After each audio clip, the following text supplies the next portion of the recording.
Okay, question 2. An input to photosynthesis is, so we're thinking about inputs to the plant and outputs. So what is going in? Carbon dioxide goes in. None of these others go in. Remember, oxygen is coming out from respiration and sugar is coming out from respiration, but they are asking us photosynthesis and soil that never goes into the plant. Nutrients from soil might transfer into the plant.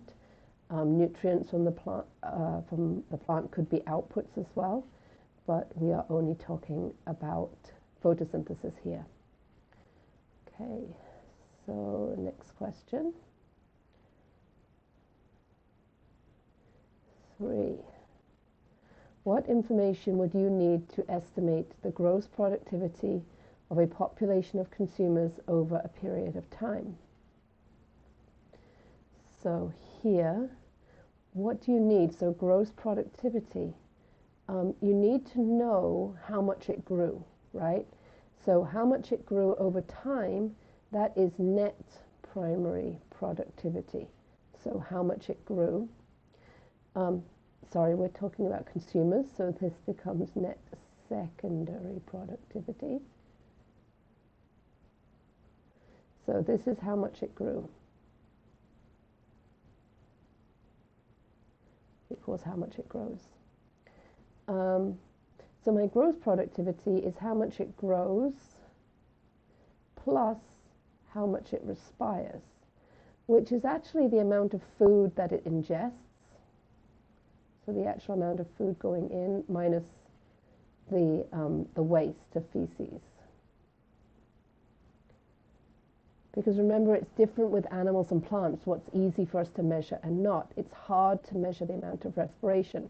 So instead we can measure the amount of food we give it and then how much it poops, and this will tell us gross secondary productivity.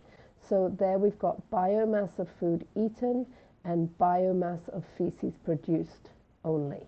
Okay?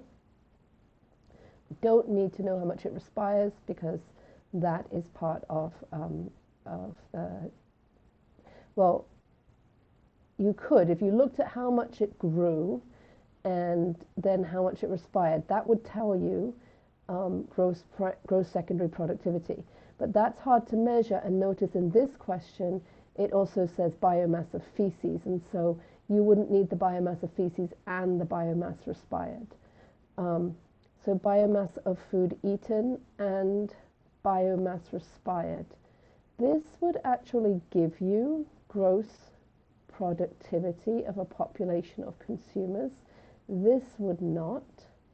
So this is interesting because I think here I would argue that you could answer B or C.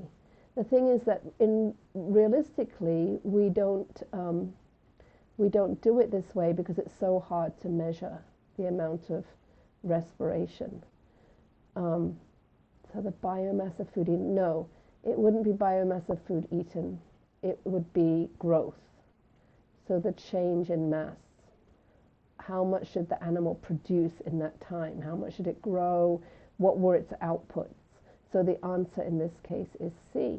So you can tell I'm doing this live, not looking at the answers, and working that through. So the answer is C. Okay, we'll go for question 4. We'll go to a new recording.